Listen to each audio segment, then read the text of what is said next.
used to feel so uninspired. And when I knew I had to face another day, Lord, it made me feel so tired. Before the day I met you, life was so unkind. And you're the key to my peace of mind.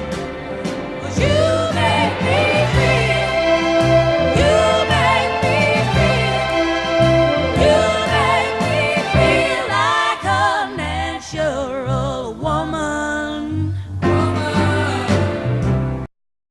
Welcome to episode 31, Words Music Dance. I'm your host as always, Paulie the Bull. Today I'm joined with the homie Rel. Welcome back. All right, back on the red couch. Yes, sir, yeah, the red couch. Shout out to everybody on YouTube that's watching. Shout out to everybody, the podcast apps that's listening. The audio is back. We're looking good right now. Making it happen. Apologies for last week. But first off, before we start, I want to say rest in peace to John McCain, who just recently passed away. And big rest in peace to Aretha Franklin. I meant to say that last week, but definitely want to get that out there. Say that rest in peace to her. Rel, did you see the VMAs? Did you see Madonna's tribute to? Yeah, Madonna came out and talk about herself. Gave all the props to herself. Big story. Big story. Told the story how she got big and was like, oh yeah, it was because of Aretha. Yeah, right. Oh, that's what the story about. Right. You know what I'm saying? But definitely. I don't have any story to tell about myself. But you said you was at a block party. You was at the Michael Jackson block party. So Saturday. On Do the Right Thing Way, right, in Bed-Stuy, Spike Lee did it was apparently the 8th time he done the 8th annual joint. Okay, Michael Jackson block party. Near the end had a little set tribute straight for Aretha Franklin. Erykah Badu came out, spoke some dope words about Aretha and inspiration and all that. Okay. They threw on respect. She sang a couple bars, got out of there, but it was cool. It was cool. Did she spell it correctly? Yeah. Because, Al Sharpton, did you see that? Nah, he blew that. So in the words of my late friend Aretha Franklin, show some RESPICT. There's a lot of things wrong with that. One, right? Okay, talk to me. Right now, school about to start back. Right. If I go to let's say I go to a junior high school, I could pull a 7th grade out of class. Right. He'd probably tell you he never even heard the song. Never even heard the song. But if I asked him to spell respect, right, he would say R-E-S-P-E-C-T. Right. So let's take the record out of it. Right. Let's take the record out of it. Right. But now let's put the record back in it. Yes. Right? Now, Al Sharpton is a black man. An older black man. Yes. He's 70. Right. Yeah. So when that record was out, having a good time. Having a great time. Heard that song. It was probably real big on the radio at that time. Heard that song probably a million times. For him not to be able to spell respect correctly, yes, is yes. At least it's live television. Yeah, right. So wait. Can we do that? Right, again? can we do it right? Right. It's funny because it's like spell notorious. Notorious. It's funny when I was gonna spell it, the record come my head. And that's my point. All right. You sing it the way he said it. Yeah, right. That's why I picked that, because immediately that's what came right to my mind. You don't go to your dictionary or you don't like spelling bee can use in a sentence. Right. You just say you start with the Insta, like that's one word. Exactly. Insta, N-O-T-O, right. For him to not be like, exactly, like to sing it and put the pauses. And respect is a way easier word spelled than it really is. It really is. That's crazy. Yeah. So. Shout out to, even worse, it's been bad out here for Aretha. Fox News put Patti LaBelle on the thing. With a smile on her face when she performed, and that was what she emitted for so many millions and for so many years. Aretha Franklin, age 76. That powerhouse voice, an incredibly gifted musician, an amazing pianist. They doing her dirty. I hope she get a proper... I'm sure next year's right. Something going to even though there's been a million, watch it live. It's been a whole bunch, but they're going to have to do another one now that she's dead. So probably at I just hope Lifetime don't do the movie. because they not. Yeah, they don't have a good track. Hope somebody, because from what I heard, she don't have a will, so. I think her kids are just gonna split everything up. Right, yeah. So I think you're gonna get like some legal people to look over that and just whatever assets and things they can claim. I mean, they should do a little biopic. Yeah. But hopefully they're involved in it, or they don't just sell the rights off to just anybody and just being like an Aaliyah movie. Yeah. But I just want to say, RIP to those lost. Everybody lost someone out there. But words, music, dance as always. 2021 vision across all social media. You already know what the deal is. I ain't got to keep saying that over and over again. It's in the description, all that good stuff too. Right. But also in some sad news though, just yesterday, down in Jacksonville, Florida. There was, a shooting at a Madden tournament. The details are still coming out, but allegedly the kid was playing, the Madden tournament. I guess he lost. He got the strap. I'm hoping it wasn't like no interception. He pressed square. Right. The game registered a circle. Yeah. And then he threw an interception. He got so mad. Right. A Madden glitch or something At the end of the day, regardless of anything happening in the Madden game, that's ridiculous. Yes. But you said your reaction was the same reaction I had. How did he get the gun in there? Right. Like that was the first thing I thought. I mean, you might think too. These are like video. All types of people play video games. Yes. There's people who has probably shot people, right, and then went to the crib and played some 2K. Yes, and it's like so it's like I know that wasn't this demographic. They're not violent, and it was Jacksonville, Florida. Jacksonville, Duval County is known. So for, you would think in a and he's from Maryland, so that mean they got people from all over coming in. So you would think in a safety is definitely gonna be a concern inside of the facility. Yeah. So as far as them to be able to get in there with the weapon, is concerning. Right. So I mean, from what I heard so far, I think about 3 people were killed, and he took his own life as well. And a bunch of other people got injured. Yeah. I guess running out and things like that. What happened? So condolences to the families that lost someone there as well. It's just craziness going on in the world. Yeah. But in the news, I wanted to start off. First topic I wanted to bring up to you was the dude that got tackled in the airport. Oh, they don't treat me like a black person. Yeah. I'm not. Do not hurt me. Do not hurt me. You understand? Do not be rough with me. Look at them. Look at them. They're gonna beat me up. Don't beat me up, you mother. Don't beat me up! Look at them! Oh my God, I can't believe they're doing this! Oh my God! Hey! Look what they're doing! Oh, get to the other side. I'm not listening, asshole. You're being rough with me. You treat me like a black person! You're gonna get sprayed! You're gonna get sprayed! Release your hands, put it behind your back. You understand me? Do not hurt. Yeah, that guy. So I mean, we watched the video. I mean, I don't know how many times you watched the clip or whatever, but I wanted to know what was your thoughts on the whole, I don't even know what he was getting, apprehended for. Me either. Yeah. But the main thing is he was being arrested. They were trying to cuff him. He was resisting. Right. He's resisting and he's telling people, trying to draw people attention, like, hey, look at me, look what they're doing, don't do me like this. Right. And then he says, out his mouth, like an effing black person. Yes. Right. So what are your thoughts on? So when I first saw the video, I was appalled before he even got to that point. Right. Because he's saying, don't hurt me, and of course nobody wants to be hurt. Absolutely. So that's not the part of the point. Right. You know what I'm saying? But like he's like, don't hurt me, but then all I thought was, there's no one. They don't take the care of not hurting anybody else. Right. I wonder if he said, don't hurt me when he sees these videos of all these black kids getting don't killed. Don't hurt them. Right. So he is totally resisting, and he was 100% resisting. He's fighting. You can see they're trying to move him, and he's like, exactly. Yeah. And he's like, don't beat me up. Don't hurt me. Don't do this to me. But who are you? Right. And not that they should have been doing it to him, because I don't know again, the situation. Right. So he might be 100% right as far as what they were doing was wrong. But then he gets to you're treating me like an effing black person, right? Right. So, which says to me that he knows of how wrong the behavior that we've seen the police do to people of color is 100% wrong. He even equates brutality right to how black people are policed. Good point. Yeah.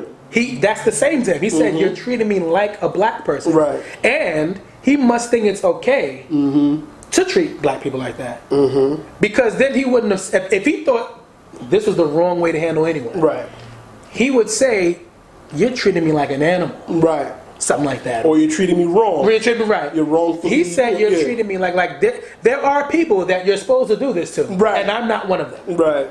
What are you doing? Like, can't you see me? Right. This doesn't happen to people like me. Right. Yeah. And when he said that, that's when I lost all compassion. Right. At first, it was like, it was kind of whack. I was, "Oh, you doing good," but I'm like, "Hey, this might be." I don't know why, but if he's really being detained, unlawfully or unjustly, this is kind of messed up. Right. You thought of it first humane, like right. If it is wrong, it's wrong. But then when he gets to I'm like, well, then screw you, bro. Right. Because I tried to say, hey, maybe he's trying to say, see, this is how they do black people. But it was like, even still, there was no way. That's not the way you would put it. Right. And that's why I was trying to, I watched it a bunch of times. That's not the way you would put it. I was trying to be like, but it's like it wasn't like they were putting on a show and he was trying to get attention to say, see, look, like they were all in on it, like a truth commercial or something, like see and seen. This is how they're treated. Don't do that. Like it was literally real, and he was yelling, saying, "They're treating me wrong because they're treating me like they would treat them." Not, hey, you don't do this to people, if you do this to black people, you do it to this people. You do. Nah, you're treating me like a black person. Yeah, and it was just like, wow, and like you could see some people that was recording it walked away like, oh, this dude bugging. Like, get him out of here. Do what y'all want now. Yeah. So, because people like recording like, yo, this is crazy. They doing it to this guy. Wait, what did he say? Yeah. Oh, like, you know what I'm saying? It was just wild that, for him to say that, but it's like, it also comes back, there's judges that tell criminals that, oh, jail is too harsh for you.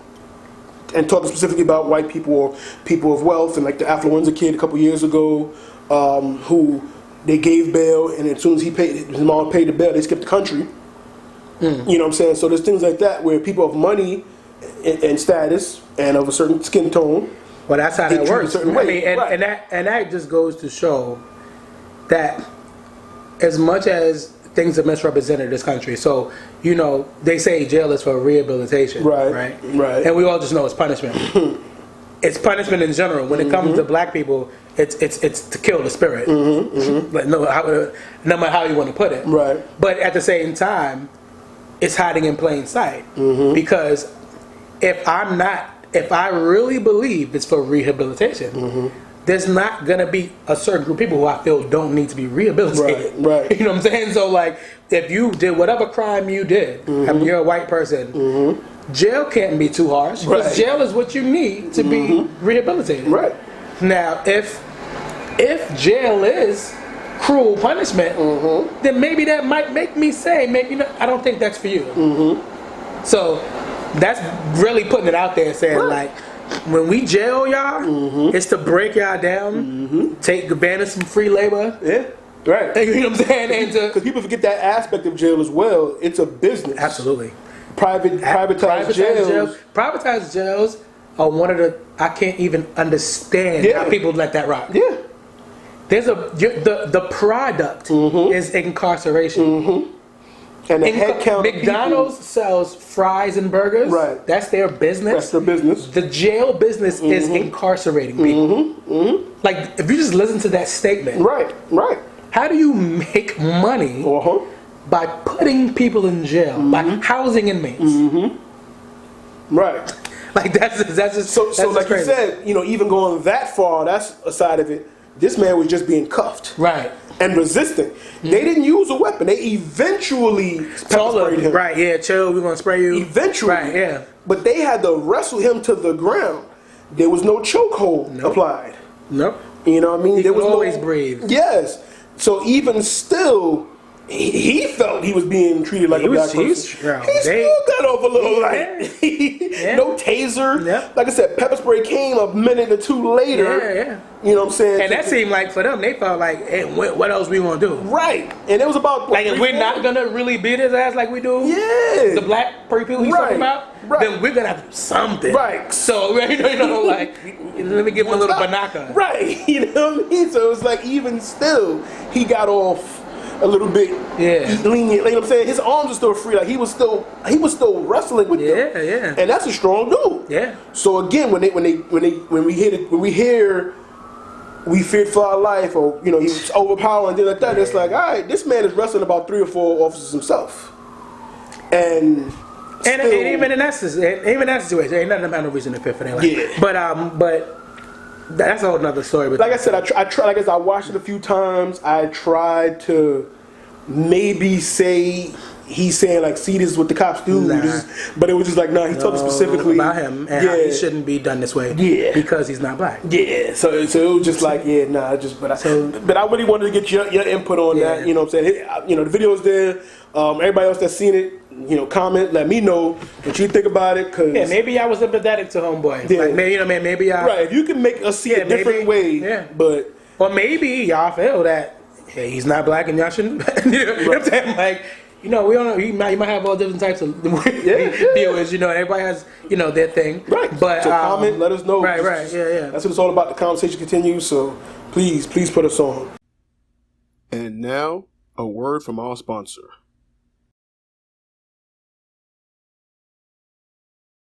Okay, ladies and gentlemen, it's that time again. Uplift Clothing Apparel, new launch, Friends-inspired theme, new shirts. Come and get them, baby. UpliftClothingApparel.BigCartel.com or Uplift Clothing Apparel on IG. Get yours.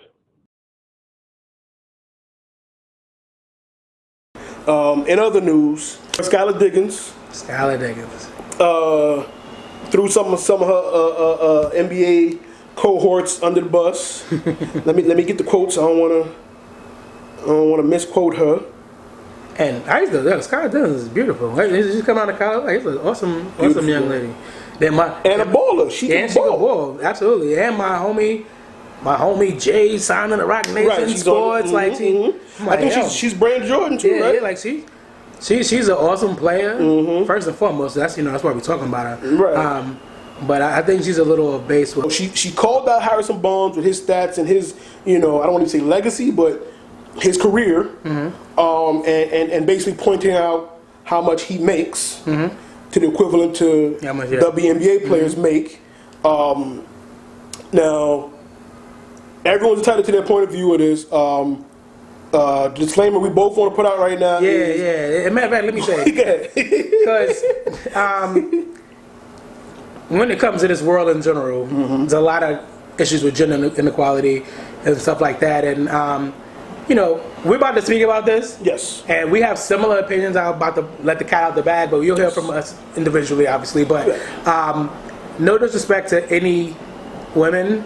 I personally don't believe in discrimination against women, and as far as believing that they deserve any less for doing the same job as a man, I'm definitely against that. And if any of y'all find anybody I've spoken to about that, you'll find that out.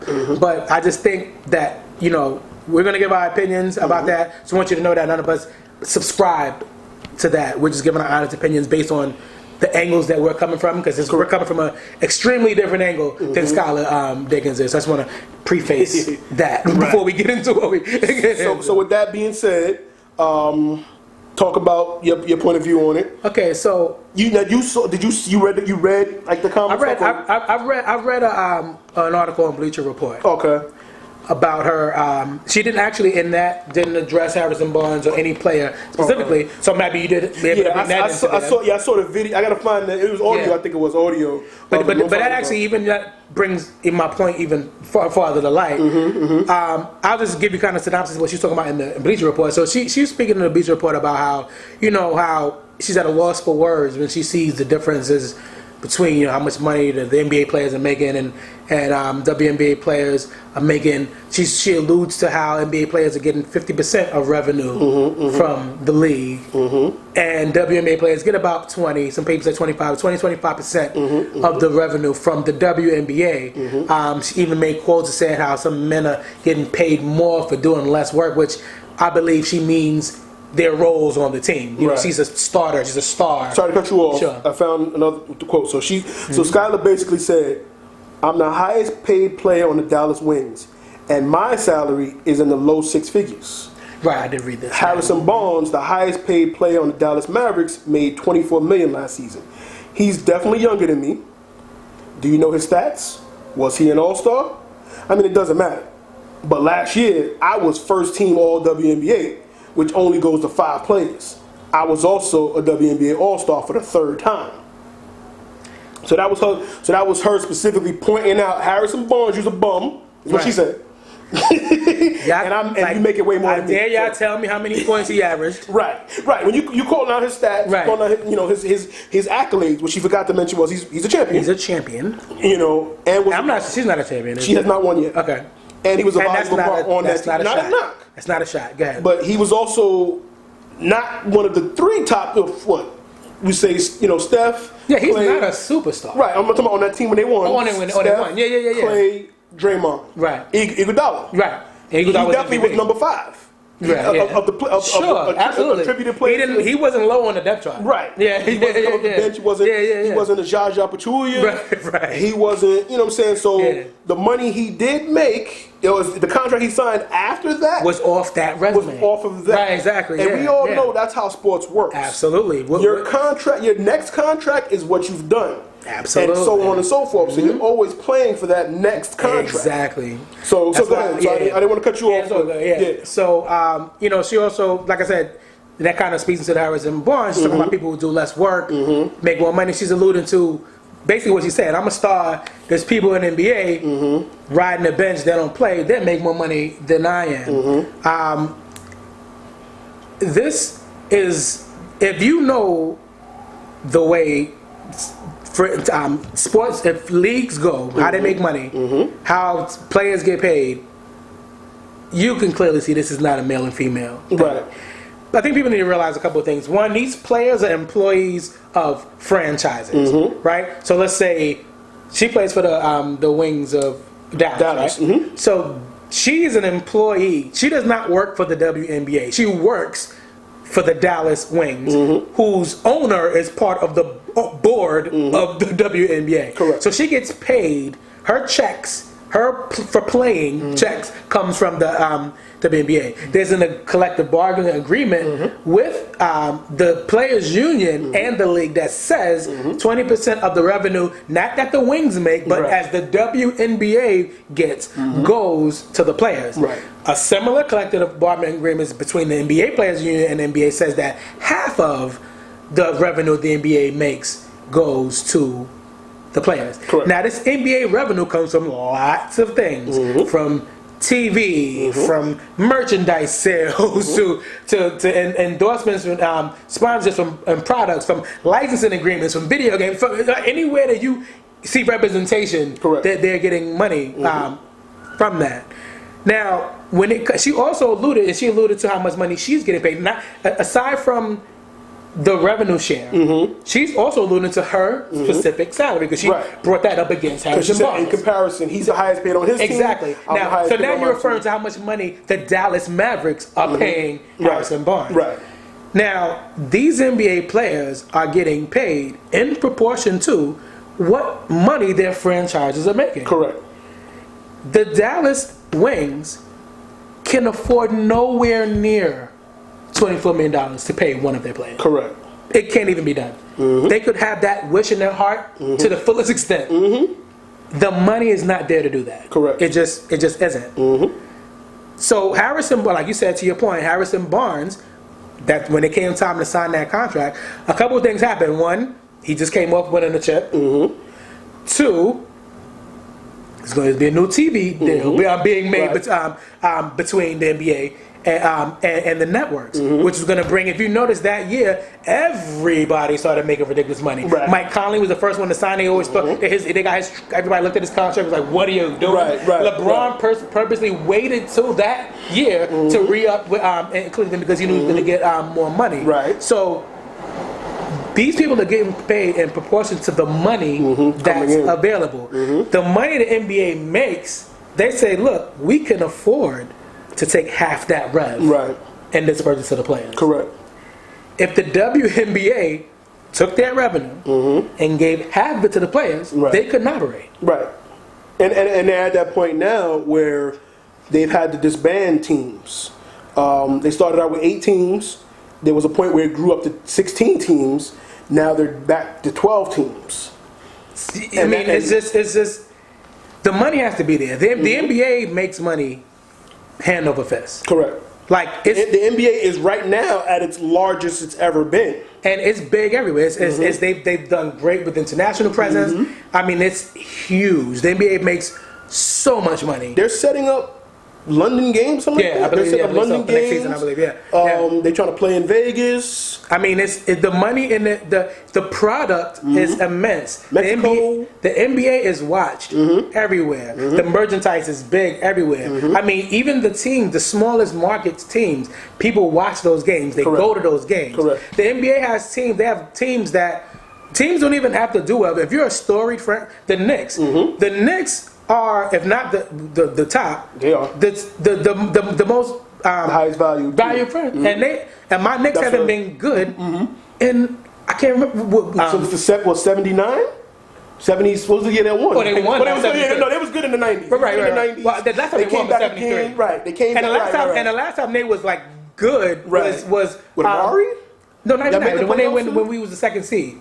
With Melo, Marbury was on that team though. Marbury was on that team. But and that's how we lost still. But that's the last time that we were a good team. Right. Playoff team. Right, exactly. Something to talk about. Exactly. But years prior to that, and years after that, we've been in the gutter. But there is no problem selling out Madden Square Garden. And just think about. Sorry to cut you off again, but look at what you said. You guys haven't been relevant for some years' time. Haven't won in 30, 40 years. Exactly. My Bulls, same way. We haven't won since the Jordan era. Right. They've had the highest attendance from Jordan era on. And we were relevant when Rose came back, but there was a lull before that where we had, Kirk Heinrich, Eddie Curry, exactly. Tyson Chandler. But fans were still showing up. Absolutely. Yep. Now, some of that can be to loyalty. Some of that can be to also who's coming to town. True, because people do go see games. Right, people plot for who's coming to the city. Right, Kobe's coming. Exactly. Right. So-and-so's coming. I want to see that game. That's my favorite player. I want to watch him play locally. So and these are the products of the NBA. You know what I'm saying? Right. Yeah. So but when you go. And same thing in LA. So LA, I mean, they're about to get. They're about to get a lot better. Yes. But they haven't been good for a while. Right. But nobody's ever. You never see headlines. Oh, we're having trouble filling the Staples Center. Right. Or, Laker viewership is down. Like they continue to be a money machine. There was in the same Bleacher Report article I read, another player, I forgot her name, but when LeBron signed his thing as his deal, she wrote, $154 million. Must be nice. We still trying to get an M. It's y'all can't remember the NFL players did the same thing. When Mike Conley got signed, remember that summer, Mike Conley got a big contract. Yeah. Somebody got NFL players was tweeting like crazy too. They may have a legitimate gripe.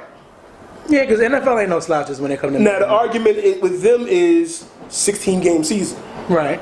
Compared to 82-game season. Only on Sundays they gonna play 3-4 times a week. So that's the argument. Yeah. But then when we look at what NFL brings in, off of their blood, sweat, and tears, and they may have a gripe. And the punishment they take. Right. A lot of NFL players, their lives are totally. Yes. The sport they sign up for changes their whole life when they finish playing. And their fingers be all over the place. Right. Some of them, they have mental problems like CTE, right? So I get that. But as you can see, Odell Beckham just signed a huge 95 contract. joints. Yeah, Guaranteed yeah. was what? 80 million, something like that? I don't remember the He particulars. got the highest contract ever, I think. and he's definitely the best. So it's getting, thing. so because now they Yeah. realize we gotta get, because these dudes they're bringing in, like NFL is killing it with fantasy football at an all-time high now. About to get even bigger now because it's legal in New York. Like the gambling DraftKings and all those other gambling sites and gambling locations, you got to pay them to use their logos and things. So that's money that's coming in. The military contract, which they get money for still. We don't talk about that later. We already know they get a check from that. So viewership brings in sponsorship. Yeah, absolutely. Yeah. So they make a lot of money off of certain things. So and that goes to the point, like to make money, you need viewership. Right. So I pulled up a stat. Rating WNBA games averaged 413,000 viewers compared to 1.46 million viewers on ESPN ABC for NBA games.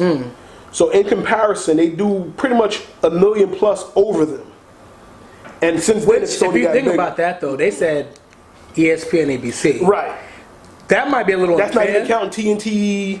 But if you think about it, that's a little unfair, though, because it's like they don't get there. But then again, well, they're on ESPN. Yeah, they are. They're on ESPN. Yeah, they are on ESPN. They're on ESPN. And they just renewed their ESPN contract, went up to $25 million now, which again, $25 million a TV deal? To TV deal is light.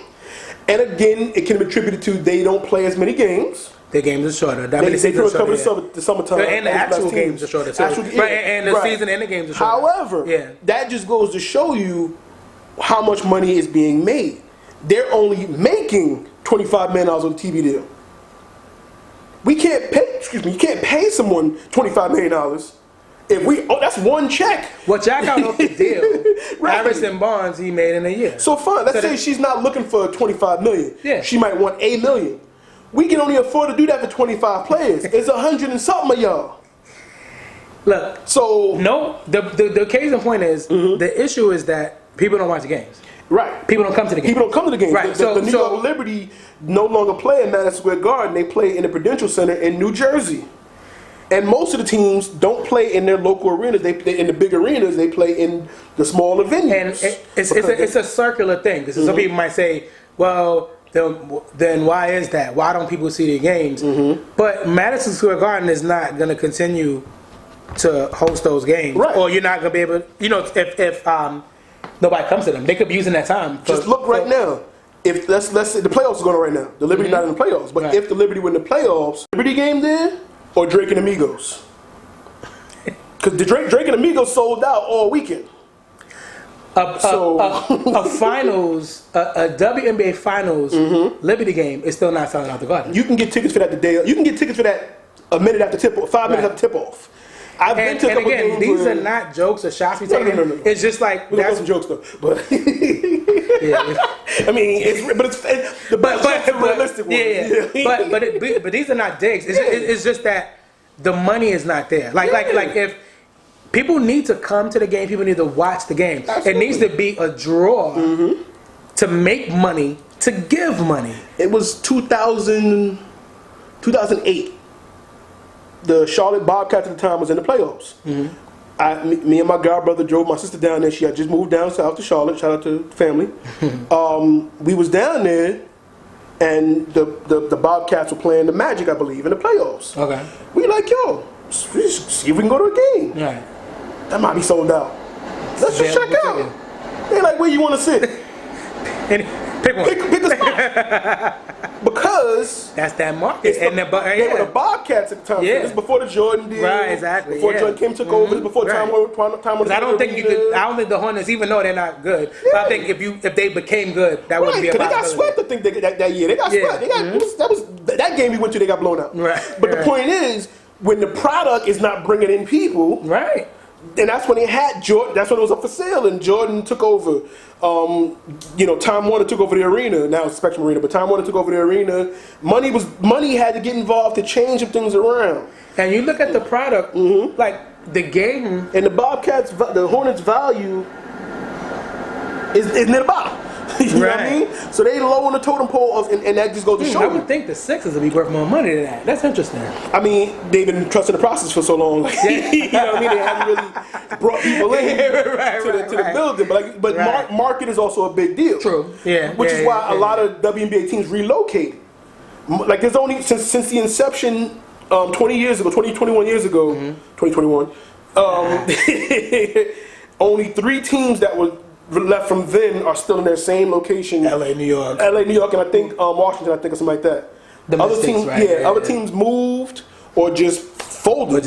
Like Sacramento lost their team because the Maloof brothers who own the Kings couldn't. They were losing money. They lost money on both sides. And that's where it goes. My thing is, and you kind of alluded to this earlier when we were talking.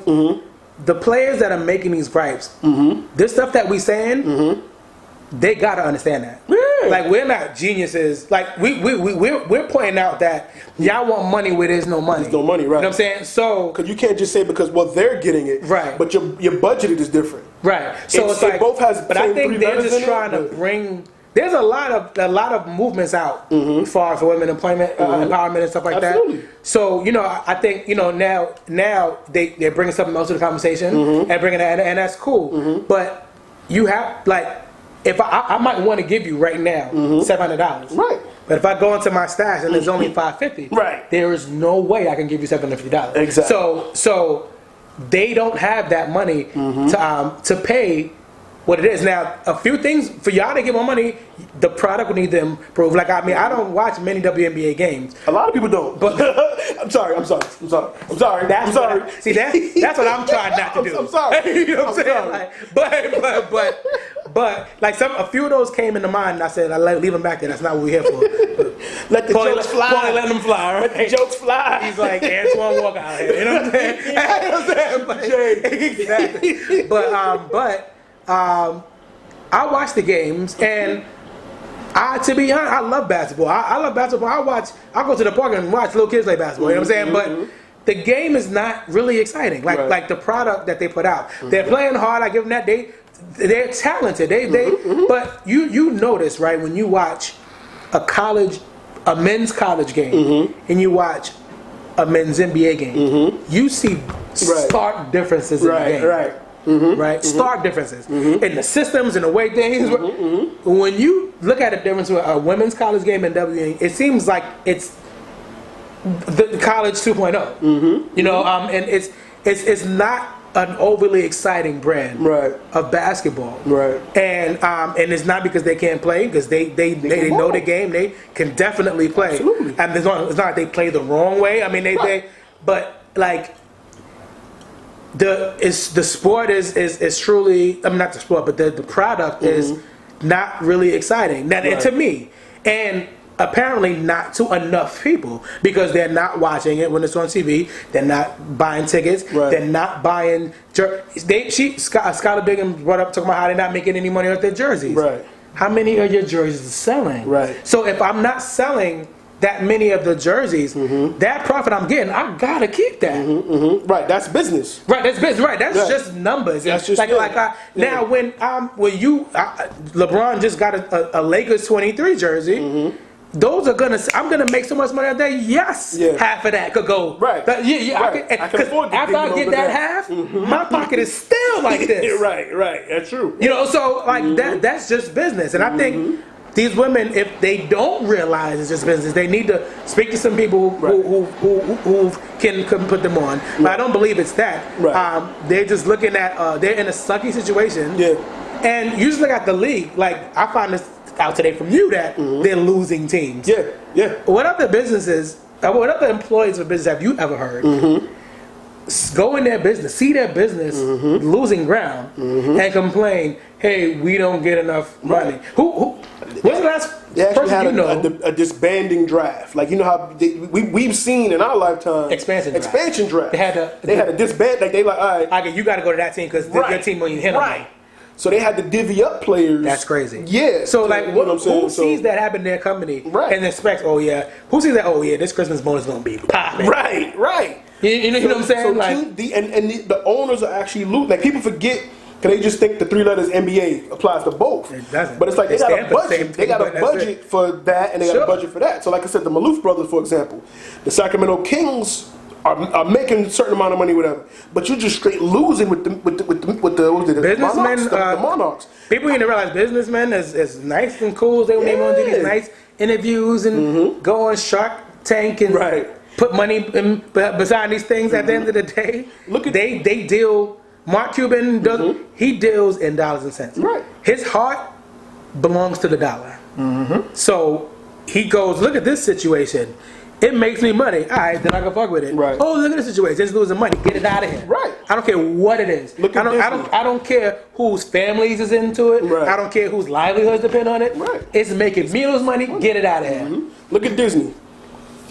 Disney killing it with the Marvel movies. Sure. They killing it with their own live action remakes of the old Disney cartoon movies. Sure. ESPN, they're losing money on. So they got rid of a lot of employees. Yeah. They streamlined a lot of their content and channels, and they got Stephen A. everywhere. Yeah. They had Stephen A. at the Mayweather McGregor fight. Yeah, he pops up everywhere. Yeah. You know, just basketball. Well, you got to go watch this fight because we cutting back. And they could have sent Kellerman. Right. Because Kellerman is the boxing But guy. they pay Stephen A. so much. They're like, we need a return on what we're paying you. Yeah. Go count these. Go watch these matches. You know what I'm saying? What's her name? What's her name with the braids? Hill.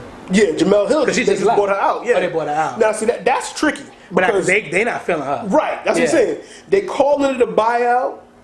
She's just too real for them. For them to spend money on her leaving means either she had something on them. She's just too. They want her gone. She say what she want, how she feel, and they're like, nah. But they could, like, if they had the advantage, they could have fired because remember they suspended her. Right. That's what I'm saying. Yeah. She got the advantage somewhere. Yeah, that's true. For them to pay, I think it was like an $8 million buyout. So for her to get 8 M's to leave, to just be like, don't even. when they already took the 6 o'clock sports center fly from them, so she was doing other stuff. Right. Yeah. For them to still be on some list, we need to get you out of here. Right. Here's $8 million. Like, go. we don't like you. You know you don't like us. But again, they cut a lot of people. We seen a new sports center anchor every night at one point. Yeah. Now you see the same people, and only the big dogs there. Right. Like Scott Van Pelt never going nowhere until he died. Hopefully he's out of bed. You know what I'm saying? But like people like him, like those, like they're not going nowhere. Some notables even caught the X then. Yes. You know what I'm saying? They had to go like to Fox Sports. Yeah. And Fox Sports was trying to bring them in, so they were selling out some money. Yeah. So when it comes to the money, like ESPN is in the red. For the big company we know Disney is. Disney just bought Fox for what, $90-something million. $1 billion was billion. Yeah. You know what I mean? So they got money, but when you go through your divisions, you look at this portion of our there's business. no business in losing money, bro. Yes. There is no business. So it's like I don't care how much I have.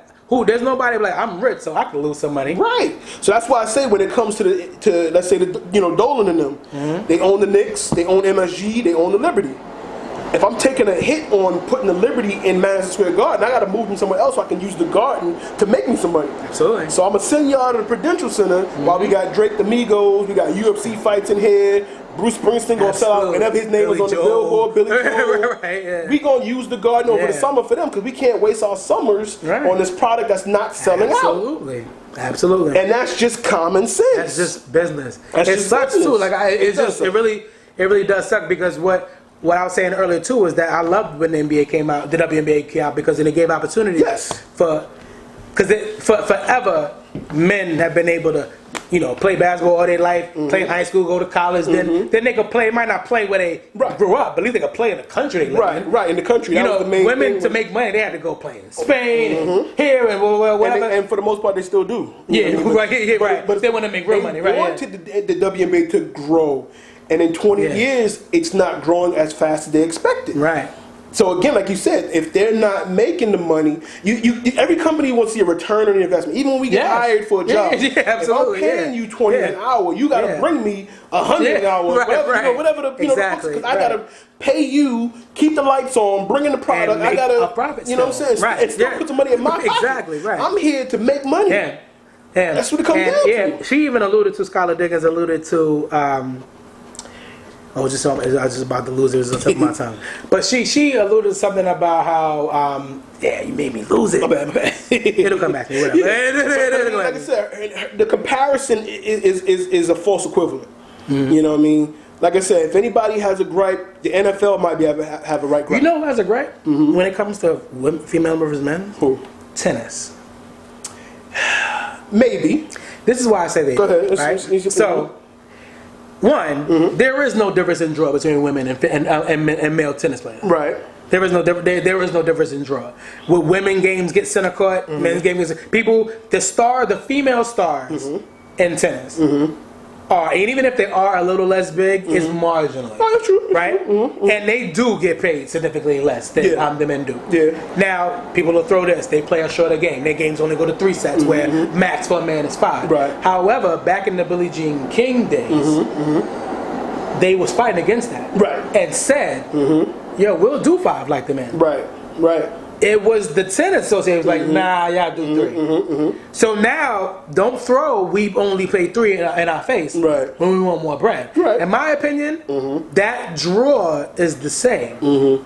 As far as like revenue that tennis is getting, that these tournaments. Yeah, I'm gonna get that. I want to see the ratings because they do separate nights too. So, but I mean, you may be right because Serena is huge worldwide. Right.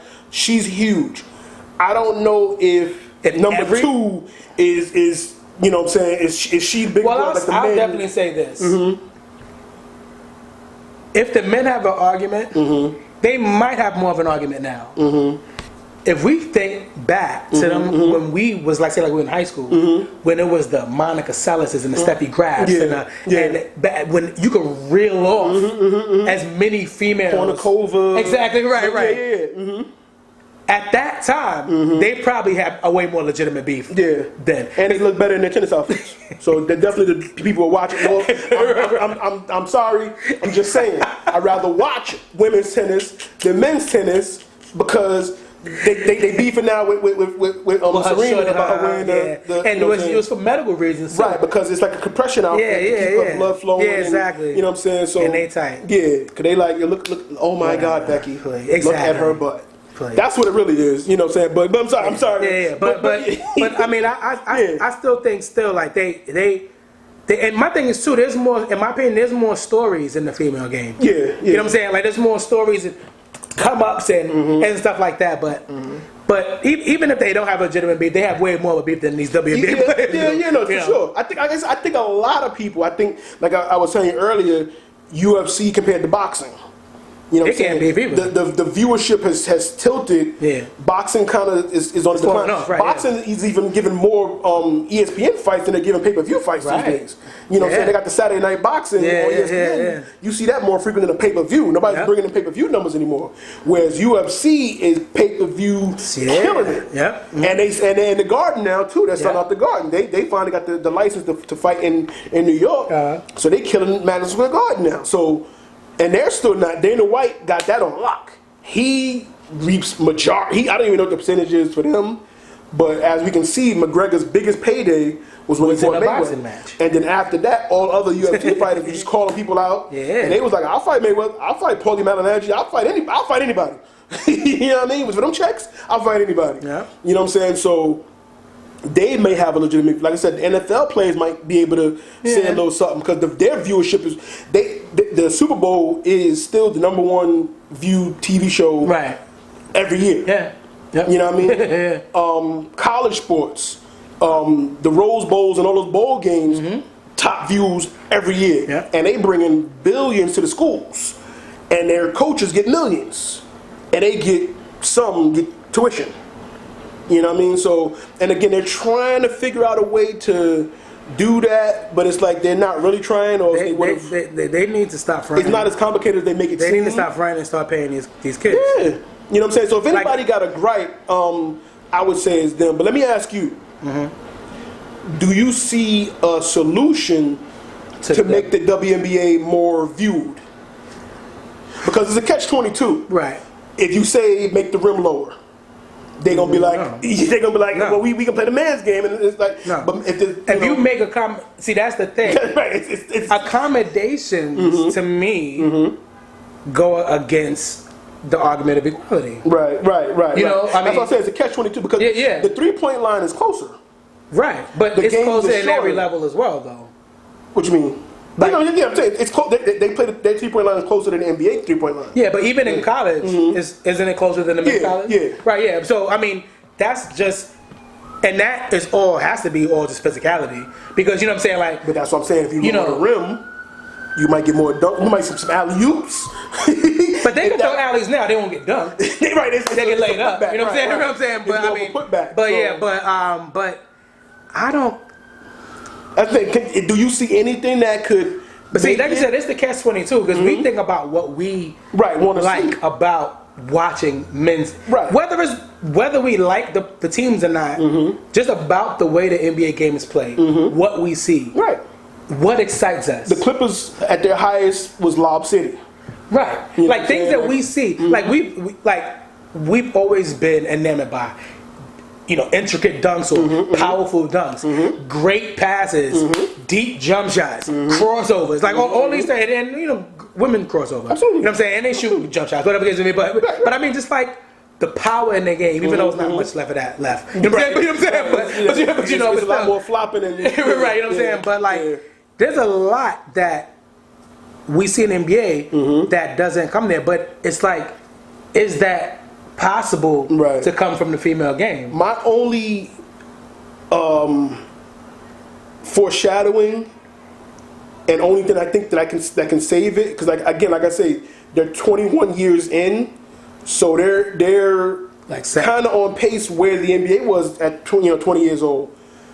But what we do know is Kobe's daughter is a beast. Now, let's say Kobe's daughter becomes a WNBA player. That's going to be a couple years.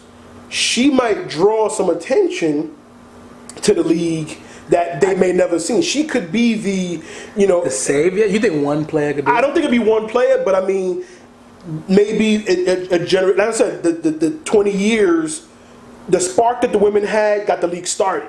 Because the same time we had the Dream Team, they had their Dream Team as well with Swoops and Thompson. And they were amazing. Right. So that's what got the league. They were like, you know what? Let's and take the a chance women's on team, them.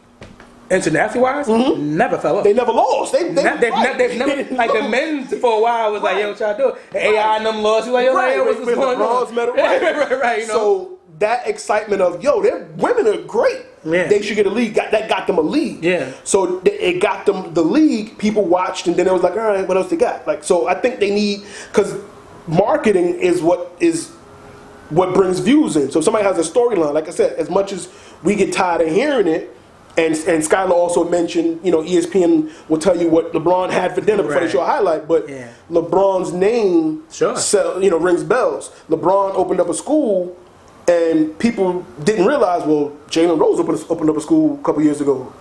Diddy opened up a school, but LeBron James is on CNN talking about it. You can't get mad at that. I mean, he's built his brand. He is who he is. He's going to get that. And that's building the brand. That's the key part of it. So I'm thinking the brand itself still needs growth. Sure. And that's why I'm like, but they just had a look, because they're moving backwards. Right. I mean, like the TV, the ESPN deal just went up, so ESPN is spending some more money on it. Right. So maybe they're looking forward to something on the horizon. That losing teams is like I said, they disbanded some teams. Other teams are relocating, so they're in a tough situation. Like I said, the only thing I can see is Kobe's daughter, because we see them on Instagram. He's playing with her. Yeah. He's practicing with her. She's got the mama face. You know what I'm saying? So it's like, and I look at the NBA. We're looking forward to LeBron's son coming. Exactly. Shaq's son is coming. Dwayne Wade's son is coming. Right, So it's like they're already preparing for the next storyline. Right. Yeah. You know what I mean? And it's but the thing is, the NBA, even if, let's say, if neither of their sons play basketball, right, we wouldn't be questioning the future of the NBA. Right. They're already established. It's like a game of Madden or 2K. Right. I'm gonna buy it. Right. You know what I mean? Right. So it's like once you build when the iPhone come out, people don't even need they like the camera. You don't have to you don't have to change anything now. Right. So they're at that point where they're established. Right. But the WNBA is not established yet. Which is bad. It's 20 years. Yeah. You know what I'm saying? So they're still building their brand. But I wish them the best though, because I think I want to see everybody get paid. I want some money too. Like, you know what I'm saying? But women should not have to aspire to go play in Greece. Right. And I mean, Greece fans like basketball too. Shout out to them. But there's women who grow up in Greece and play basketball. Right. You know, or and the surrounding countries will go play in those leagues. So, and they can make a good living. Like, I think the women that come from this country should be able to come, and not that WNBA players are poor, but you know, like, you know what I'm saying? But like, they should be able to aspire to go and make millions of dollars. And she said the low six figures. Like, oh, thanks, Skylar. Like, you know what I mean? Like, oh, word, Skylar. I mean, like smoking myself. Like, you know what I mean? You know? Oh, 6 figures. Yeah, you know, but still, but I get what she's saying. Though, Yeah, for you sure, know, for sure. But you would want to hope, you know, be able to make that sort of money because you aspire, you love basketball. You know what I'm saying? You want to make a living at playing basketball. So there should be a place in the U.S. where you can go and really make some money. So I'm hoping that it turns around. I think they should take the sights off the NBA though, because no matter whose son, not son. Well, then again, maybe who he identifies with, might play in the WNBA. That's another discussion. But anyway, no matter whose daughter plays, y'all not reaching that. Stop it. Get that. Go for an increase. Maybe if you want to shoot for the NBA, they say, you know, shoot for the stars, you reach the crowds. Maybe so, yeah, maybe. But but realistically, don't think y'all are ever gonna reach that. Right? Can they get higher than where they are now? Yeah, some drastic things gonna have to happen. But whatever it is, I'm hoping they can improve the draw to their product. Right. To allow her more making money that to be shared statement out. may bring some attention to it. Hopefully. You know what I'm saying? Now she said it during the playoffs, so she should have probably said it, you know, beginning of next season. Well, I guess she's figuring, she's saying it now because a lot of people are paying attention. Right. Well, the people who pay attention. The majority of them are paying attention because now, you know, everybody watches the playoffs. Right, You know what I'm saying? right. So, I don't even know what the solution is, but hopefully they find one because, I mean, this, you know, but I don't take a shot at Harrison Barnes. Right. I mean, like, don't call him out specifically. I mean, and don't compare, and not saying she compared herself, but don't even say what they do for LeBron compared to us. Yeah, because I mean, LeBron is a phenomenon. That's a hard comparison. Before him there was Michael Jordan. Right. Every sport says, and it was the same I'm the thing. Michael Jordan of. Right. And rappers say I'm the Michael Jordan of rap. Right, exactly. So it's like when the Mike Jordan of recording. Yeah, like, you know what I'm saying? Like right. So now LeBron is the one some players ascend larger than the game. Yes. That's bigger than the league they're in or the case So when be. ESPN is talking about him, that's because CNN is talking about him. That's because, you know, Fox Sports saying shut up and dribble. And you know what I mean? Like, but he's talked about on other channels too. He probably didn't talk about it on the Food Network. You know what I mean? Well, Steph Curry's girl is on there. You know what I'm saying? So they're beyond. His name comes up. Yeah, they're beyond almost that. in anything you like. He's the worst person to bring up in this argument. Yeah, LeBron. You should just strictly stick to what y'all making and what y'all paying us. Talking about the league. Right. Stay within your home. Because even like you remember, like these just like y'all get paid, they get paid in proportion to what to what the franchises went make. up when the TV deals went up, and now they're throwing the logos on the jerseys too, because that was a desperation move for the WNBA. Right, they were doing it first, but that's extra breath for the NBA. Now. Right. Yeah. They were like, well, let's get some of that because for the WNBA it was we need to make money. Yeah, exactly. Because if nobody's watching for commercials, let's just put the logos. And that's how you can sell. And that's why the NBA's one is so less invasive. Right. When you look at when you look at it, it's like the whole, almost whole jersey is the like NASCAR. Yeah. Like who else does like logos and stuff like the soccer teams? Soccer teams. Yeah. Mm-hmm. You don't even know what you're watching. You like I'm watching the Con Edison. Right. They got a team now. Oh, okay. Like you know what I'm saying? Like you see just brand. Yeah, exactly. In your face. Like you watch NASCAR. You see Eminem. Yeah, exactly. Yeah. You see DuPont. Like who driving though? Oh, that's just Jeff Gordon. Yeah. Right. Okay, cool. Like in the you know what I'm saying? So that goes to show you what. That goes to show you that the money got to come from somewhere. Yeah. And right now the money's not enough money isn't coming. And that's what I'm saying. The TV deal went up. They're trying. To me, it looks like they're making some attempts, right? Yeah. Mm-hmm. For ESPN to extend the money in the TV deal, I think ESPN is showing that they believe in the product. They just raised the price on the League Pass too. Did you know the WNBA had a League Pass? I didn't even know that. They have a WNBA. They went from $5 to like $15 now, I think. What do you mean from $5 to $15? For the subscription. The League Pass subscription. Wait, that's a month? I think so. The league pass for the WNBA is $5 to $15 a month. Before the 2012 season, it was announced that users of Live Access would have to pay $4.99 subscription fee to use the service. In 2013, this was increased to $14.99. In 2014, the streaming service was renamed WNBA League Pass. So they're not even saying per month; they're just saying for the service. But normally, like on this monthly, it's like $200. But they only play for what, 3 months? They play like the summertime. They play like when the NBA is winding down in June to like August now. Yeah, that's true. That's true. So yeah, I guess that makes sense. Yeah, because I mean, you paid damn near $200 for NBA League Pass, but and a bunch of games are blocked out. But the ones that are blocked out is because they low. Right, because they on ESPN. You can't watch. ESPN has an app for that. Right. You know, but yeah. So I mean, their league pass is $15 now. So it's $10. It went up $10 more. So that's $10 more of revenue. Right. I don't know how many people are subscribing to that. Exactly. Yeah. But that matters. That might have turned people off. Some people might have like $10 more. I ain't paying for this. Yeah. You know what I mean? So not, who knows? But they're trying to bring in revenue. That's what it seemed to me. I mean, like I said, ESPN put more money into it. League Pass. Well, they're gonna try. I mean, they're a business. Like if you're a business who and they're taking half of their teams are not profitable. But like I said, I mean. Definitely comment. I mean, we don't really have a solution. And he was saying, you know, we have these legacy children coming, so maybe like that might help. But if that's all I can think if you guys have any ideas that yeah.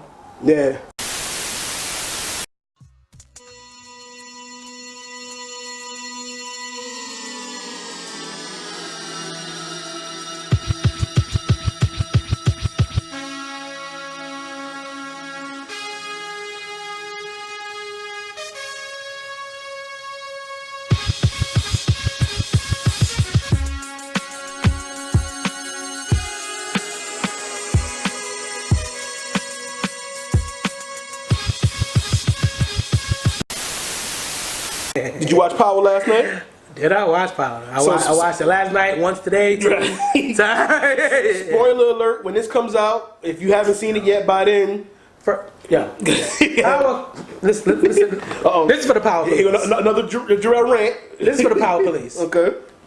If you subscribe to Stars, if you pay, I have cable internet. I don't do cable TV. I stream it. Yeah. I got my ways of watching whatever I want to watch. True. Anyway, if you are a subscriber to Stars, you have a login to the Stars app, which means you can watch Power midnight Saturday. Yeah. Well, technically Sunday. Yeah, right. You don't have to wait till 8 o'clock on Sunday, like everybody who don't know about the Stars app or whatever the case may be. So you have that opportunity to watch it. Then a full day. Then you have 8 o'clock to watch it.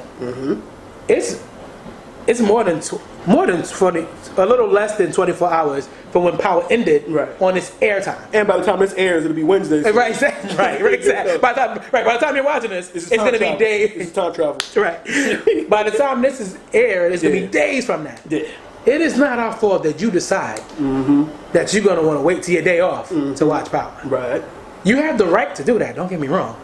But don't get your Power Police badge out and talk about how we shouldn't talk. It's slow for that. So now you're gonna know what happened. There you go. But this is one of the best Power episodes I've seen. I agree. I definitely as you like I said last week on last episode of Words Music Dance, the 2 episodes preceding this one kind of started to ramp up a little bit. I started to sense it was going somewhere.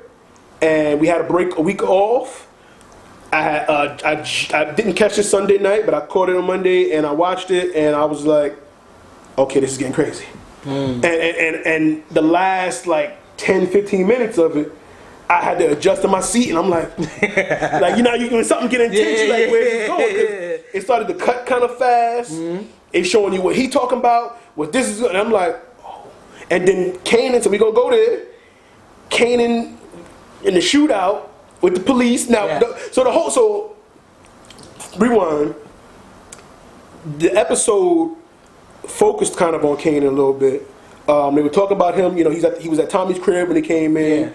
Yeah.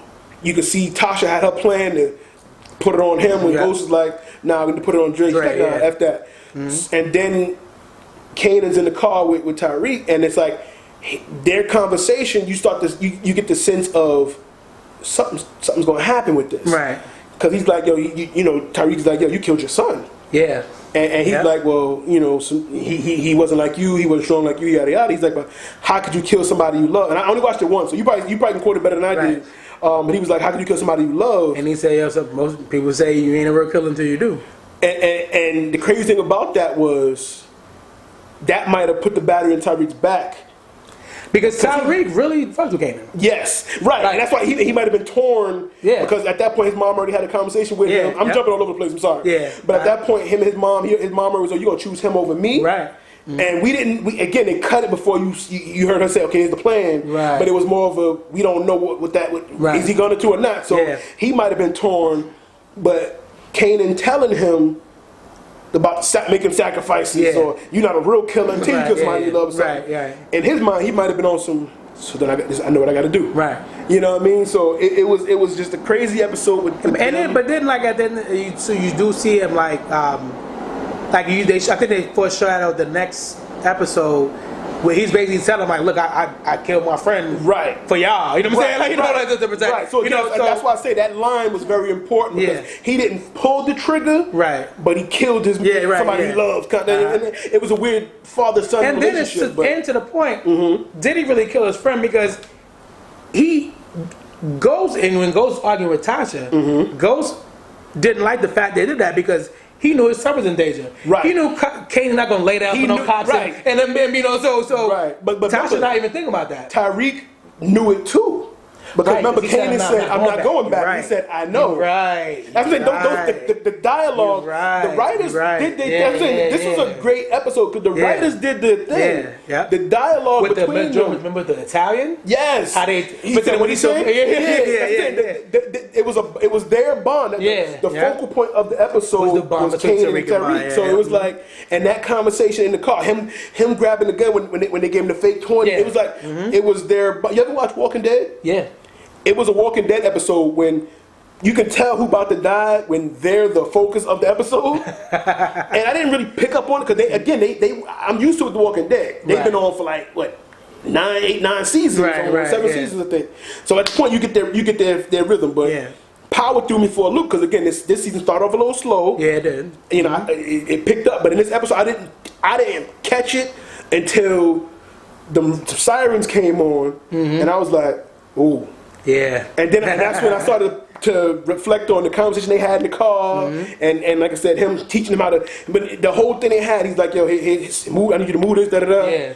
And he like, all right. He like, what you doing? You gotta have a plan. So he's teaching him. Yeah. So I'm like, yeah, this is like a father that they're really focusing on their bond in this episode. And then it was like them in the car, the conversation they had, and it was like.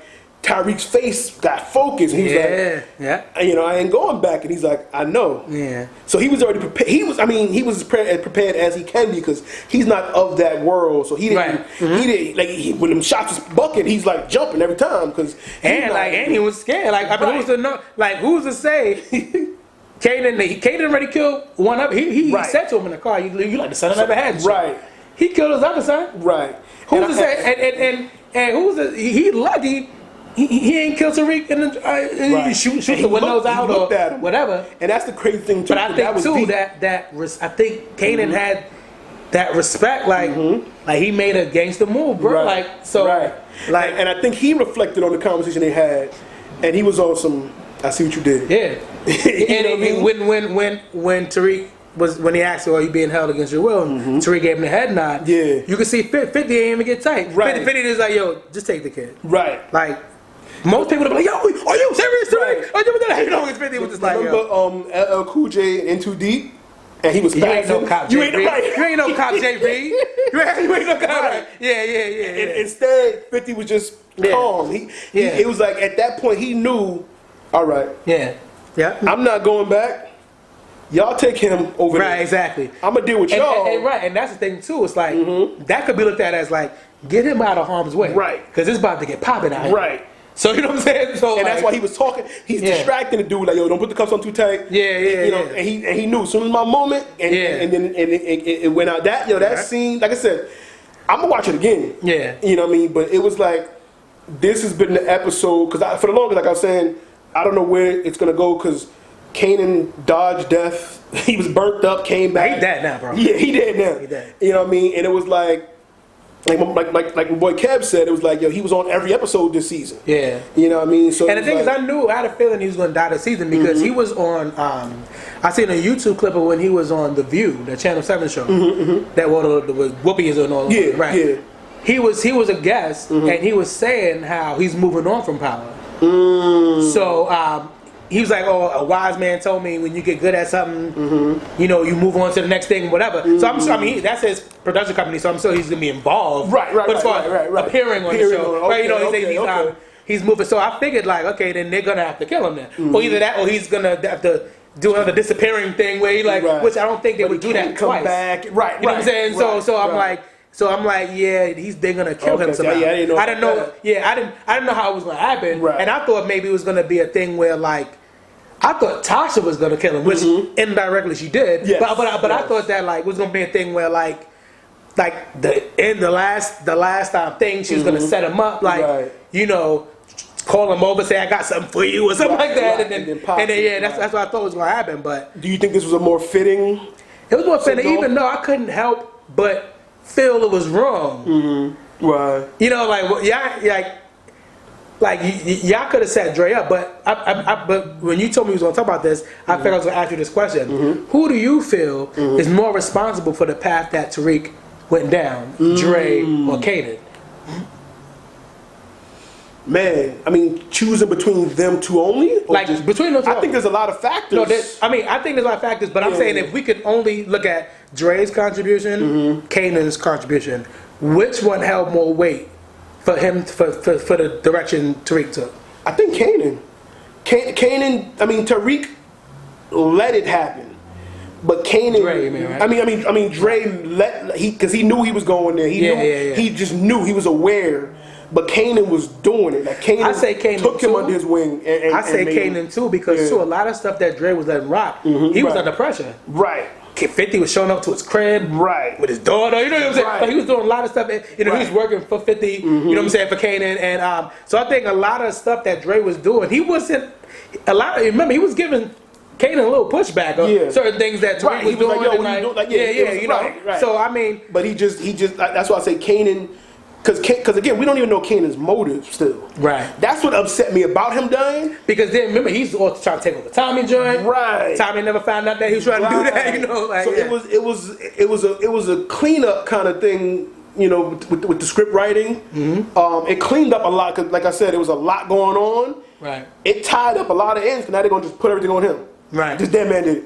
You know what I mean? And it kind of set up these last two episodes going to get real crazy because some more stuff opened up. But it was like, as far as his it was a perfect frame because then the man can't speak for himself. Right. And you found the murder weapon in his truck. Right. So they called and reported him missing. Exactly. So now they can say, well, this is what was going on. You got Keisha, you got Lala up there talking about, I seen him. Right. The gun. So you look at everything that Keisha was saying, Natasha was dead ass.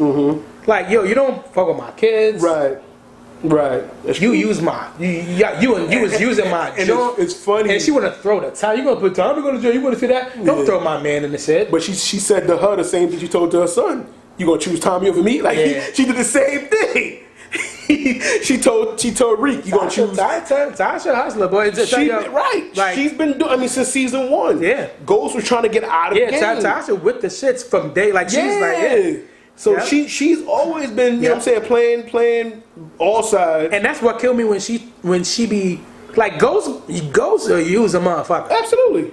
But that's what Tasha killed me when she be talking about that nigga. Like, yo, like you do the same thing to your homegirl all the time. Nothing. Shorty running her own business, mind her business, right? And you gonna show up and just wash money through her joint. Like, come on, yo. But nothing beat the last episode, 2 episodes ago, when she was like, Silver helped me. He loved me more than you ever did.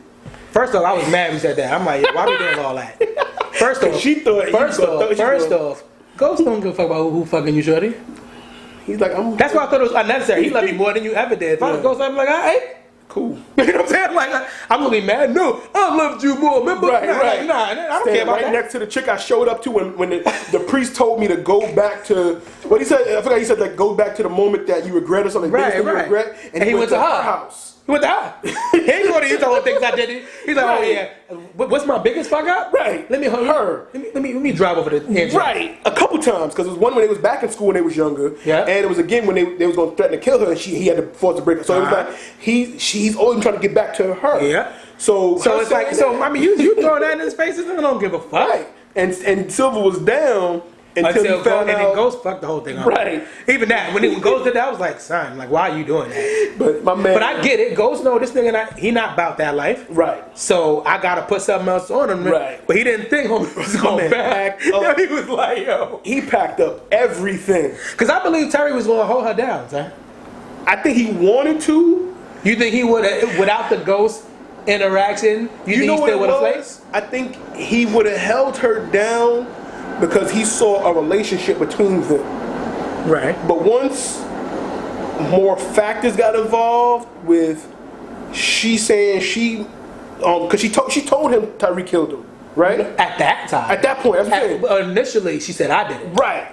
And I think he felt like she was protecting Ghost. Because he originally thought Ghost did it. And went stuck to that. Right, yeah. So I think he felt like, I think he was rolling with her because he thought, I'm going to take you from Ghost. But then he's like, you still protected him. So he felt like, you know what, you still want him to be with us, I'm out. That's how I feel. I think he was shook, bro. I think he was shook too, but I really think he felt like, yo, I'm because I think honestly when because remember when she came up to him with it before she she gave him a little something for his help. Mm-hmm. He really wasn't even with it still until she said Tariq did it. Right. Because even then he was like, well, Tariq, they're not gonna charge Tariq as an adult. Then she had to be like, nah, my son ain't going to jail. You know what they're going to do with my son in jail? Right. Then that's when he's like, So I think he had a little sympathy for Tariq a little bit in there too. Yeah, like I said, I feel like it was, because he was really upset that in his mind she was. But he was really tight. Yeah, because even when she told him she did it, he never believed that. Right, that's he didn't believe. He's like, you gonna lie for him? Yeah, he never believed that. And I'm trying to love you. I'm trying to give you all this honest love. I'm a lawyer. I'm legal. Yeah. You gonna protect this criminal? Like, that's why I feel like he really was hurt by that. But like I said, you might be right. I gotta watch that episode again and see how it played out. But my thing is too, he gotta understand. But he gone either way. He gone. Yeah, I think even to be mad that she protecting Ghost, he gotta realize too. As much as Ghost, he's still the father of them damn kids. Right. Right. And that's kind of hard to overcome. And we in the middle of some serious stuff. Like, my daughter just died. Yeah, word. And the killer is out there, whether who is it, whatever.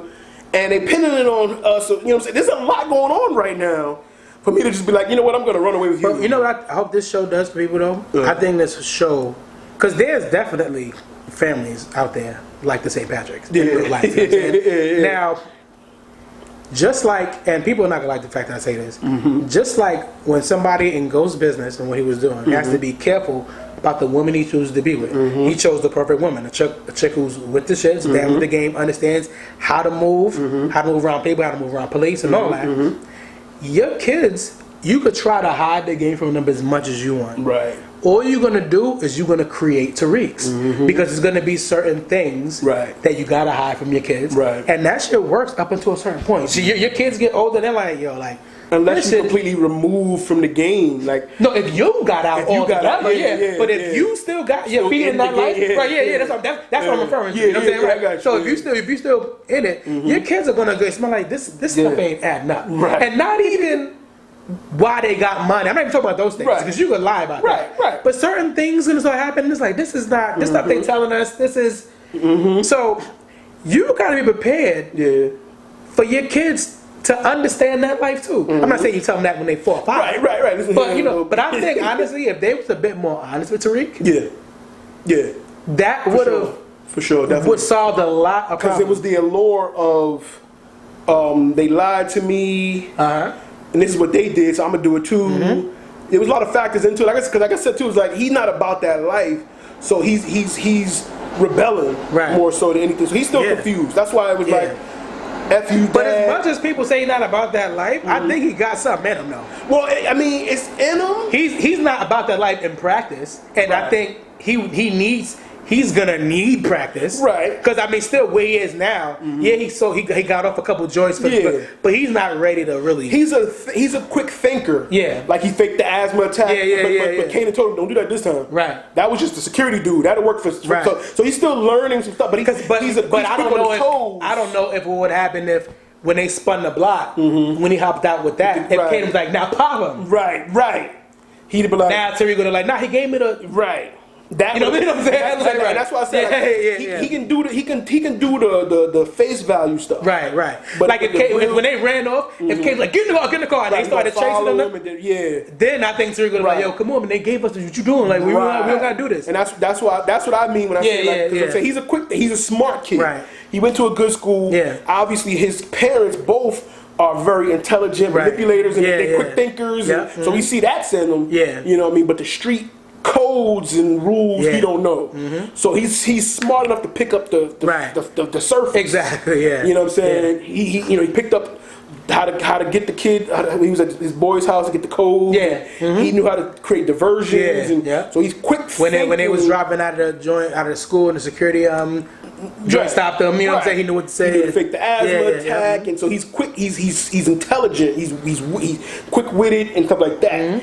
But like you said, he'd have had to kill when it ain't, because again he did shoot Ray. Yeah, but it was in retaliation for his sister. Absolutely. So it was a blind rage.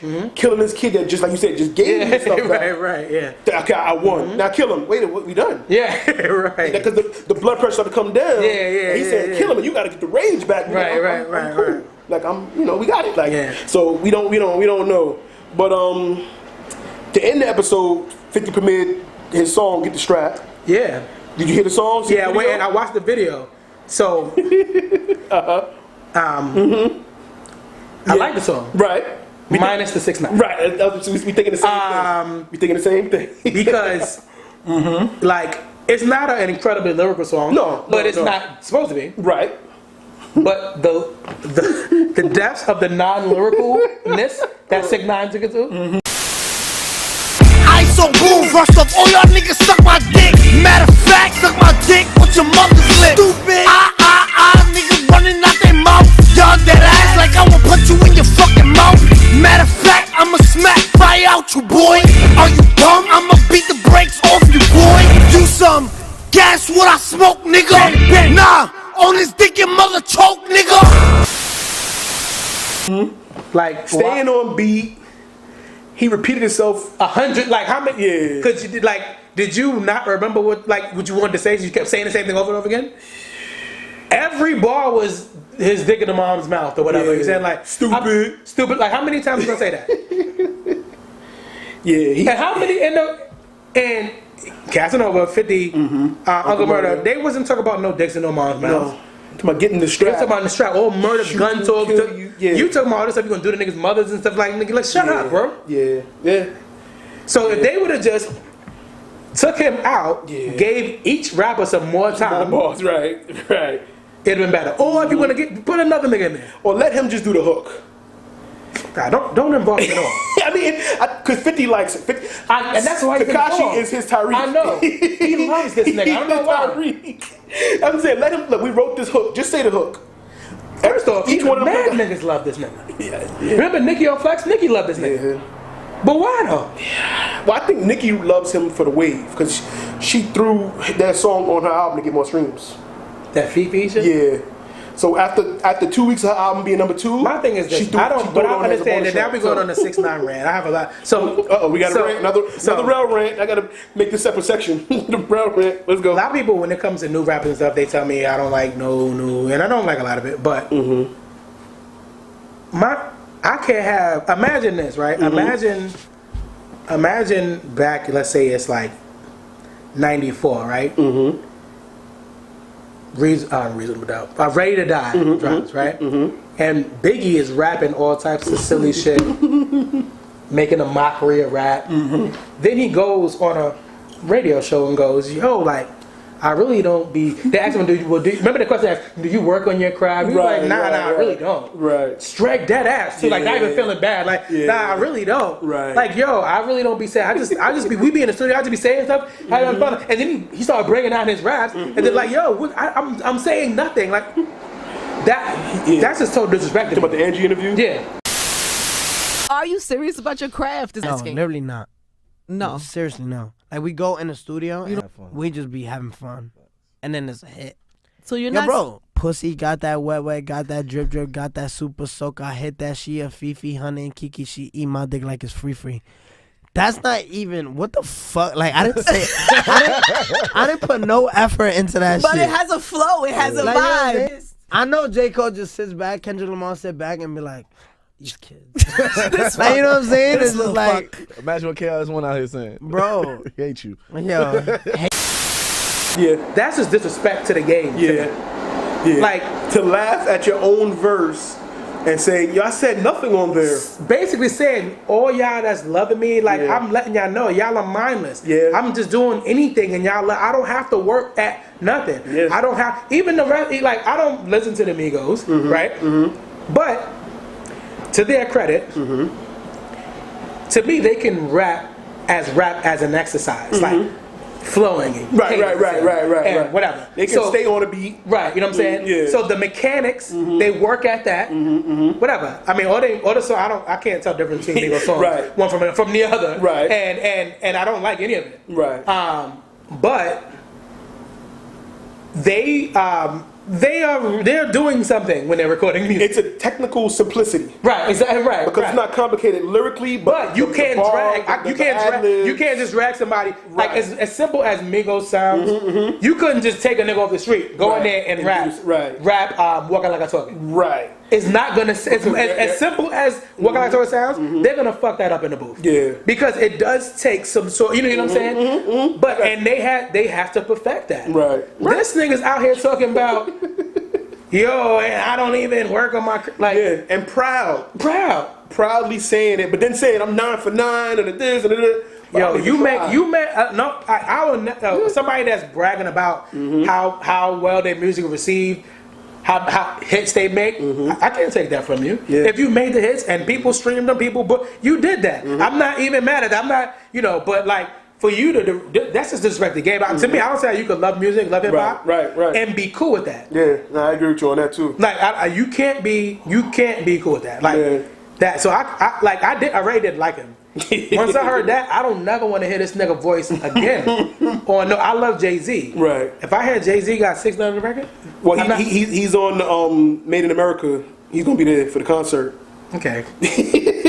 I mean, no, the way you stopped when you looked at me like what? Like, yeah, I was about to get tight. I was say, well, there is the Carter's Friends remix, right? And they threw it out of it like I would have. You know what I'm saying? But like he got him on the Mid America tour, concert. He might, right? That's the end. No, I agree. But he might be like, listen, nah, I'm gonna have you do a hook or something because he is Brooklyn. I don't care. Jay and I love Jay is all about so he might. And again, as an artist, I mean, you respect artists who can grab an audience. Yeah, I can respect that. And he has a couple songs that I think go hard in certain situations. But see, my thing is, I could respect those situations, but like those artists don't last. And like, yo, this song go crazy in the club. Yeah. Okay, that's cool. So if I'm in the club 24/7, then I can really love your music. Right. You know what I'm saying? But like, and truth be told, him doing Get the Strap with him and 50 loves him. Right. Cool. Him and Casanova squashed their beat. They did. Cool. Absolutely. Yeah. Uncle Murr's on it. You got Brooklyn. You got so this is these are your peers and your predecessors. You could really try to put something in that. And remember, 50's been making this a catchphrase for the last 3-4 months. Exactly. So all eyes on this. He premieres it at the end of the show, and he aired the video after the show aired. Hey, I didn't even see. I saw the video on YouTube. Yeah, I found out that he released it. I think I just heard the record play. Yeah, me too. And then it was only his verse. Right. But yeah, he premiered like 50 smart with marketing. Right. Yeah. Mm-hmm. So you gonna have all eyes. I gotta go and to the better rappers or so people that appreciate the craft or respect the craft. Right. Is like I gotta show out. Yeah. That's a prime opportunity. Yeah, this is prime This opportunity. is Nas on Live at the Barbecue. Right. This is Method Man on the first album because he had his own song on the album. Like this is my moment to shine. This is Tupac on the same song. This is Jay on Can I Get Open? Can I Get Open? You know what I'm saying? Right, Like this is your moment to step out because you're getting a big cosign from other people. And you come out there, the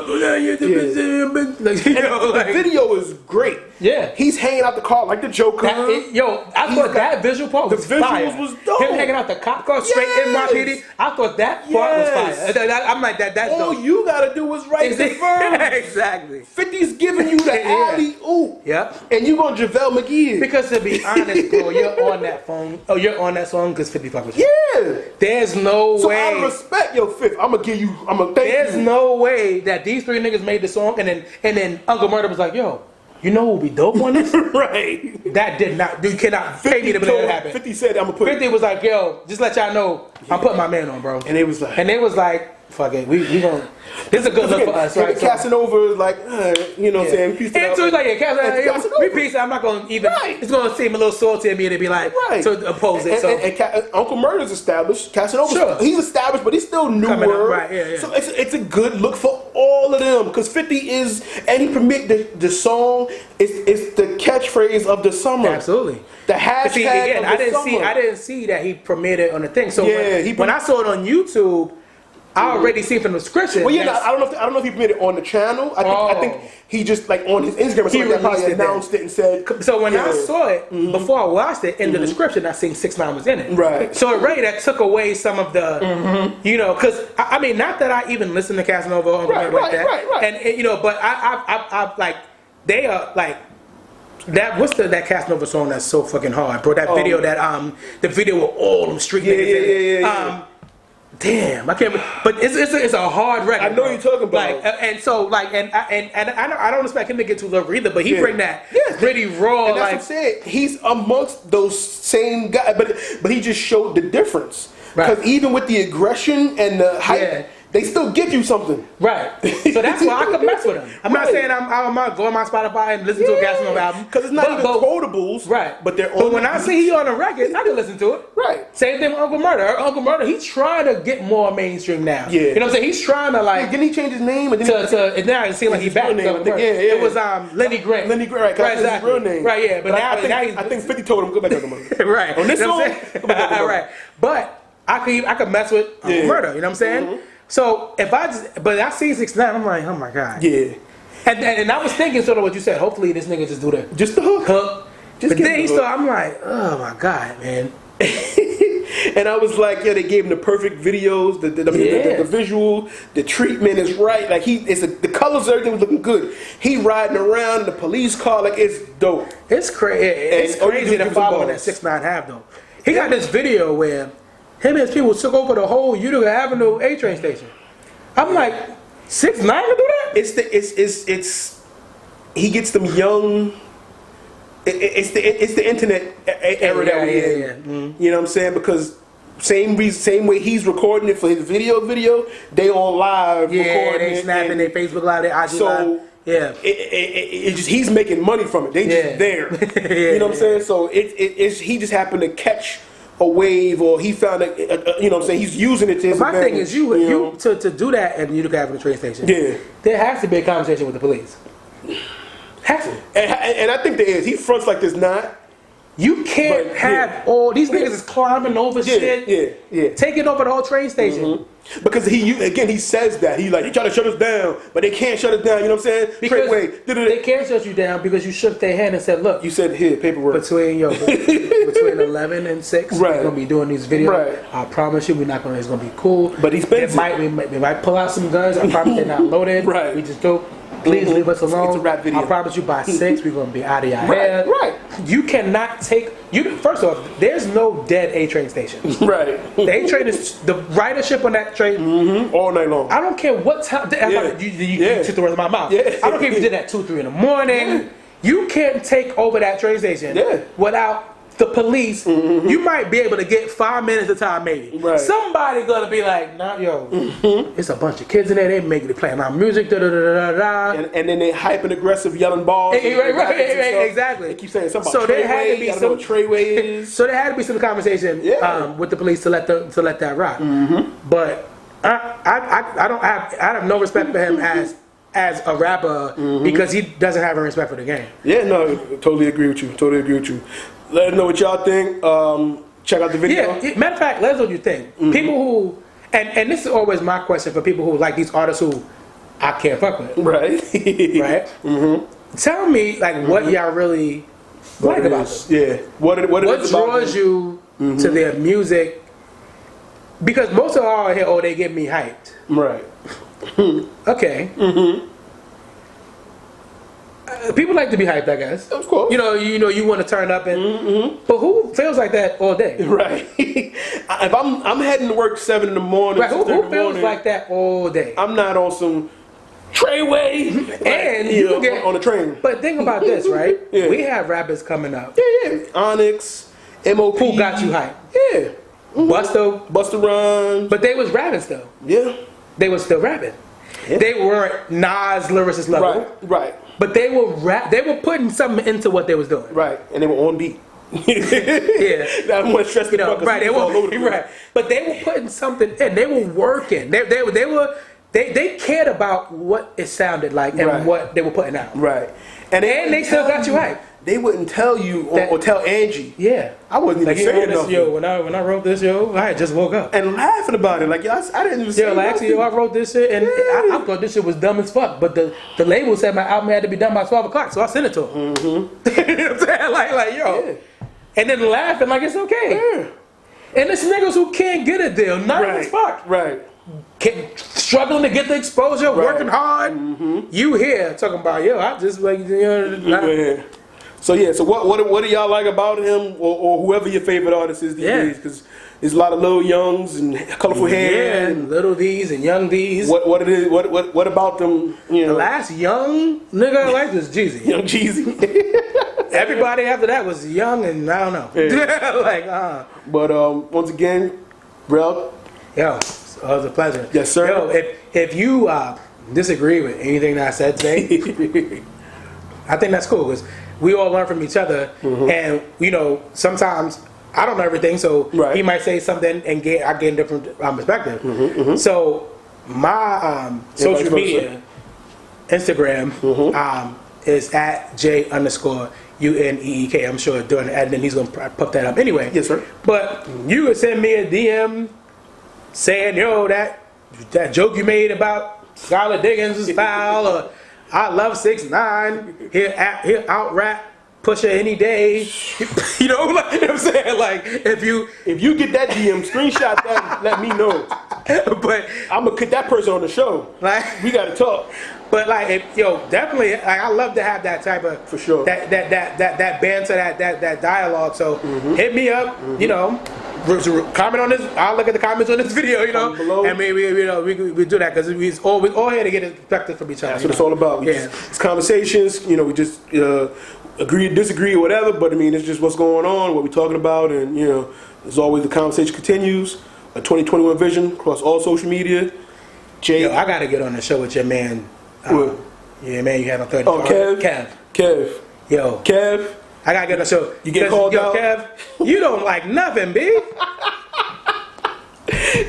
I mean, like what I love about him though is the way he get his point across. You can tell that he make records. Yeah, he did. Because the cadence and how he talking and how he do that. Like, hey, I love the way he get his point across. Yeah. But yo, everything is trash, bro.